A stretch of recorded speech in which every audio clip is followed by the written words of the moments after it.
Olá, imagina a cena, a reta final da gravidez, um momento que tinha tudo para ser só de alegria, e de repente vem a notícia que ninguém quer ouvir. O plano de saúde negou a cobertura do parto.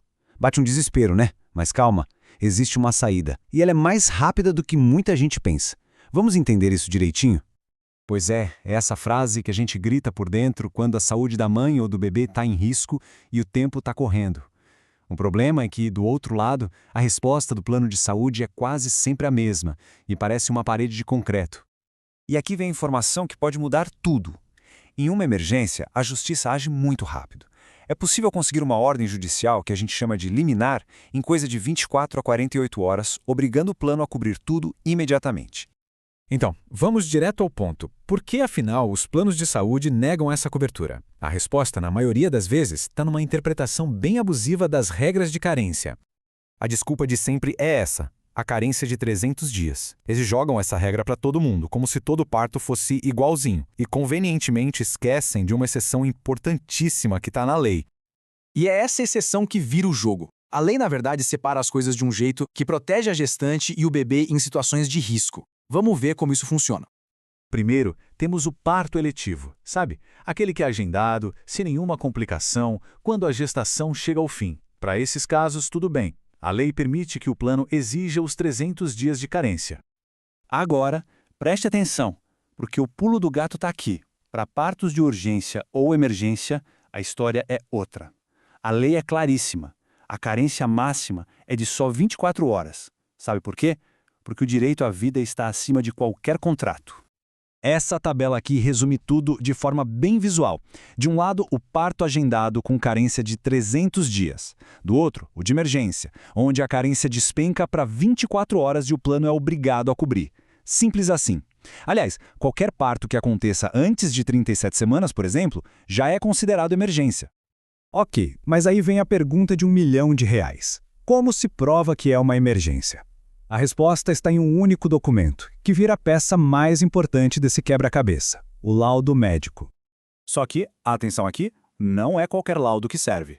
Um relatório meio vago, sem detalhes, é um prato cheio para o plano de saúde negar. Então, o que faz um laudo ser a prova de balas?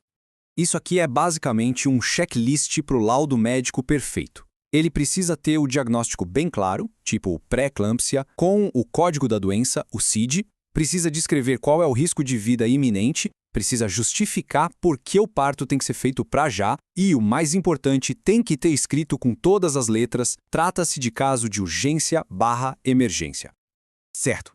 Com esse super laudo em mãos, o próximo passo é agir. E existem dois caminhos, mas um deles, numa emergência, é infinitamente melhor que o outro. O caminho lento é abrir uma reclamação na ANS, a agência que regula os planos. O problema é que a resposta pode levar até 10 dias úteis. Numa emergência, ninguém tem esse tempo. Já o caminho rápido é entrar na justiça com um pedido de liminar. Aí, um juiz analisa o caso e pode dar a ordem em menos de 48 horas. E olha como é ágil. Um advogado especialista entra com a ação, o juiz pega aquele laudo bem feito para analisar e, vendo a urgência da situação, concede a liminar. Com essa ordem na mão, o plano tem que autorizar o parto na hora, senão paga uma multa pesada. Mas acredite, mesmo com uma ordem judicial, às vezes o plano tenta uma última cartada. Uma desculpa que eles adoram usar é dizer que só vão cobrir as primeiras 12 horas da internação. Gente, isso é completamente ilegal. O Superior Tribunal de Justiça, que é um dos tribunais mais importantes do país, já decidiu isso há muito tempo. A regra é clara: é proibido limitar o tempo de internação. A cobertura tem que ser total, do início ao fim, até a alta médica.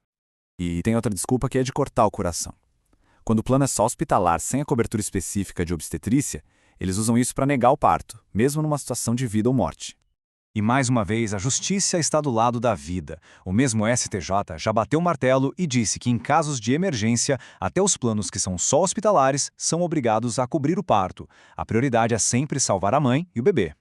Para a gente fechar, vamos falar de outros direitos super importantes que cercam esse momento e que muita gente acaba não sabendo. Além da cobertura do parto, é fundamental saber disso aqui. Primeiro, o direito de ter um acompanhante da sua escolha durante todo o tempo. Segundo, e essa aqui é uma dica de ouro, o recém-nascido pode ser incluído no plano em até 30 dias e já aproveitar todas as carências que foram cumpridas. Ou seja, o bebê já nasce protegido, além de ter cobertura garantida nesse primeiro mês de vida. No final das contas, essa luta contra uma negativa do plano não é só sobre um procedimento médico, né?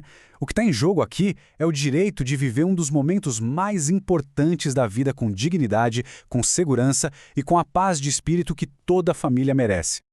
Então, o que fica de mais importante? Em uma emergência, a carência de 24 horas e ponto final. Um laudo médico bem detalhado é sua maior arma, e eliminar na justiça é a solução mais rápida e eficaz. A informação é poder e saber que a lei protege quem mais precisa nesse momento, isso muda tudo. Com esse conhecimento, a defesa desses direitos fica muito mais forte, não é mesmo?